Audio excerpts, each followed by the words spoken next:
மனசாட்சிப்படி பேசுங்கன்றதை அவங்களுக்கு திரும்ப அழுத்தி சொல்கிறேன்.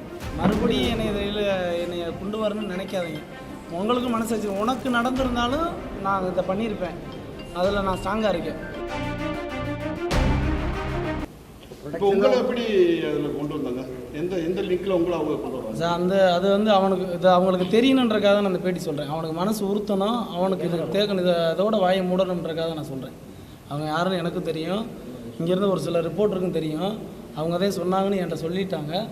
அவங்க அண்ணே நீங்களே விசாரிச்சுக்கணும்னு சொல்லிட்டேன். உண்மைனா நீங்கள் கேட்டுக்கணும்னு சொல்லியாச்சுங்க.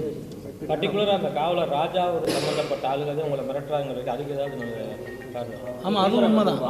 6 பேர் கைதாயிருக்காங்க, அதில் பர்டிகுலர் ராஜா மட்டும் சொல்ல என்ன காரணம் இருக்குது? ஏன்னா அந்த சொன்னாங்க பார்த்தீங்களா, அவங்க சொன்னவங்க வந்து அவங்களோட சம்மந்தப்பட்டவங்கன்னா அவங்களோட கான்டாக்டில் இருக்கிறவங்க. ஏன்னா நீங்கள் அவரோட மொபைல் ஹிஸ்ட்ரி நீங்கள் வாங்கி செக் பண்ணி பாருங்கன்னு சொல்லி நான் அதோட காவல்துறைக்கு திரும்ப ஒரு அழுத்தம் கொடுக்குறேன்.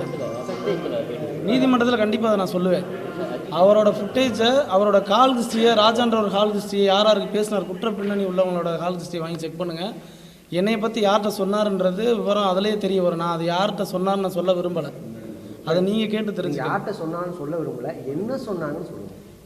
நான் தான் அடித்து கொண்டாந்து விட்டேன்னு தான் சார் சொன்னாங்க. அதை தான் சொல்லிட்டேன் நான் ஆரம்பத்திலேயே. நான் தான் அடித்து கொண்டாந்து ஒப்படைச்சோன்னு சொல்லிட்டாங்க. தெரியும், நீங்களே வீடியோ எடுப்பீங்களா? இல்லை அதான் அது தெரியும். நாங்கள் எல்லார்ட்டையும் சொல்லியாச்சு. என்ன நடந்துச்சுன்னு கேட்டாங்க. யார் இந்த பையனை ஸ்டேஷன் கூப்பிட்டு வந்தான்னு கேட்டாங்க. கூட பணிபுரிஞ்ச பையன், அன்றைக்கி கஸ்டடியில் இருந்த பையன் தான். அந்த பையனை தான் அன்றைக்கி வந்து பைக்கில் ஏற்றிட்டு போகிறாப்புல ஸ்டேஷனுக்கு. நாங்கள் யாரும் ஸ்டேஷனுக்கு அவரை கூட்டிகிட்டு போகல. அந்த அம்மா போக முடியலன்னு சொன்னால கூட்டி போய் விட்டாங்க, அவ்வளோதான். ஸ்டேஷனை காட்டுங்கன்னு சொன்னப்போ அங்கே டிரைவர் ஒருத்தர் வண்டி எடுத்துகிட்டு போகிறாரு, அவரை ஏற்றுறதுக்கு நாங்கள் பைக் எடுத்துகிட்டு போகிறோம், அவ்வளோதான். மற்றபடி இது எதுவுமே அவங்க திருப்பணம் காவல் நிலையத்தில் நான் ஃபுட்டேஜை செக் பண்ணிவிட்டு நாங்கள் விசாரித்து சொல்கிறேன்னு அங்கே இருந்த சார்பு ஆய்வாளரும் சொல்லிட்டாங்க. நாங்கள் ஃபுட்டேஜை செக் பண்ணணும், வீடியோ ஆராயாமல் நாங்கள் எந்த நடவடிக்கை எடுக்க முடியாமல் அப்படின்னு சொல்லிட்டாங்க. சரிங்க சார்ட்டு நாங்கள் கிளம்பி வந்துட்டோம். அதுக்கப்புறம் என்ன நடந்துச்சு எங்களுக்கு தெரியாது.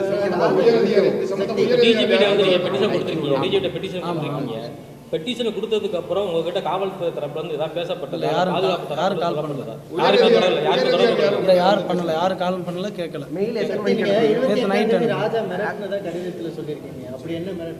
அவர் நேரடியாக மிரட்டல சார். இப்போ நேரடியாக யாரும் என்ற மிரட்டல, சொல்லி விடுவாங்களா பார்த்துருக்க சொல்லுங்கள் அந்த மாதிரி.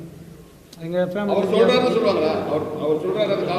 உங்களில் ஒரு ரிப்போர்ட்டரே ஒருத்தர் சொன்னார், பேர் சொல்ல விரும்பலை, அவருக்கே தெரியும். 4-5 பேர் அன்னைக்கு கூட இருந்தாங்க ஆஃபீஸில். அவங்கள்டையும் சொன்னேன், அவங்கள்ட்ட நேரடியாக தான் நான் பேசினேன்.